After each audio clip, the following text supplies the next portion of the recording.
হলে ওয়াই এর মান কত। তাহলে আমরা একটা বৃত্ত আঁকার চেষ্টা করি। তারপরে হচ্ছে চাপ। তো চাপ মানে কি, বৃত্তের পরিধি যে কোনো একটা অংশকে চাপ বলা। ধরো এটা একটা চাপ, চাপের নাম দিলাম ধরো হচ্ছে এবি। ঠিক আছে, এবি চাপের উপর একটা হবে কেন্দ্রস্থ কোণ, অর্থাৎ এর সাথে আর বির সাথে কেন্দ্র যোগ করব।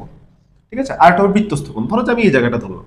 ঠিক আছে, তাহলে এর সাথে এই জায়গাটা আর এই জায়গাটা যোগ করে দিই, তাহলে এটা হচ্ছে ধরো সি দিলাম, এটা হচ্ছে আমাদের বৃত্তস্থ কোণ, এটা হচ্ছে কেন্দ্রস্থ কোণ। ঠিক আছে, এখন বলছে এটার মান, যে বৃত্তস্থ কোণ আগে বলছে, তাহলে এটা হচ্ছে বৃত্তস্থ, মানে এই জায়গাটার মান হচ্ছে কত, 2y+10।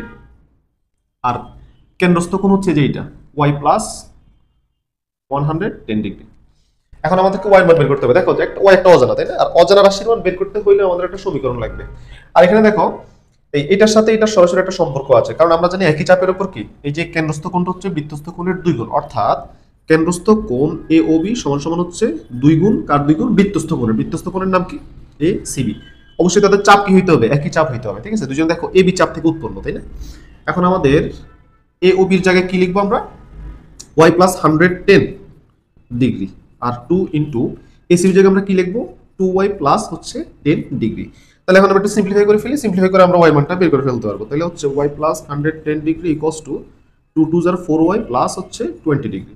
তাহলে ওয়াই সবগুলোকে আমরা এক পাশে নিয়ে যাই। হ্যাঁ, তাহলে 4y ওই পাশে আছে, এই পাশ থেকে ওয়াই আসলে 3y, আর এ পাশে 110 আছে, 20 পাশে আসলে হচ্ছে কত, 90 ডিগ্রি। তাহলে ওয়াই ভ্যালু আমরা কত পাচ্ছি, 30 ডিগ্রি।